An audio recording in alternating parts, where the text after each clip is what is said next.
Dans le documentaire Johnny par Laetitia, diffusé ce jeudi 8 décembre dès 21h10 sur M6, Laetitia Hallyday et Jean-Claude Camus reviennent sur le train de vie de Johnny Hallyday, qui vivait au-dessus de ses moyens et à crédit. Avant de révéler comment son entourage tentait de limiter ses dépenses exorbitantes.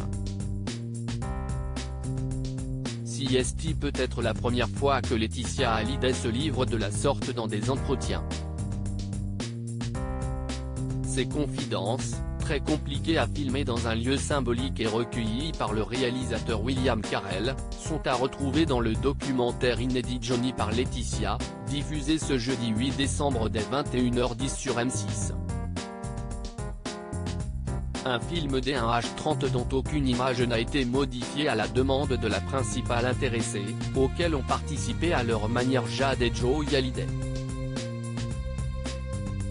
Les huissiers sont arrivés, ils ont tout pris dans la maison. Laetitia Hallyday revient sur les problèmes financiers de Johnny à leur rencontre. L'un des sujets abordés n'est autre que les problèmes financiers du taulier, que Laetitia Hallyday découvrira après une première rencontre qui ne commençait pas très bien, suivie de critiques de l'entourage du taulier.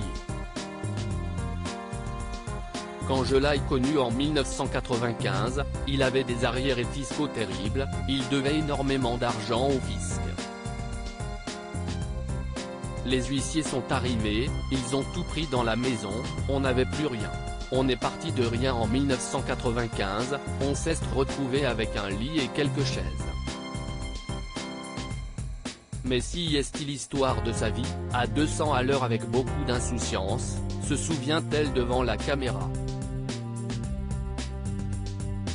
Elle le reconnaît, son mari vivait au-dessus de ses moyens, et principalement des avances qu'il avait eues pour des prochains albums ou concerts.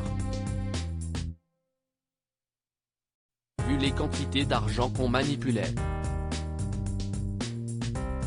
Le subterfuge du producteur Jean-Claude Camus pour limiter les dépenses de Johnny Hallyday en tournée. Des propos corroborés par Jean-Claude Camus, ex-producteur et proche de Johnny Hallyday, il vivait toujours à crédit. D'autant plus que le rocker est généreux avec ses proches et leur offre de nombreux cadeaux, comme une Harley Davidson bleue dans le cas de Camus. En tournée, c'était insensé, confie ce dernier dans le documentaire, qui fait l'impasse sur la guerre à l'héritage et l'idylle de Laetitia Hallyday et Jalil Lesper, et où apparaissent peu d'images de Laura Smet et David Hallyday.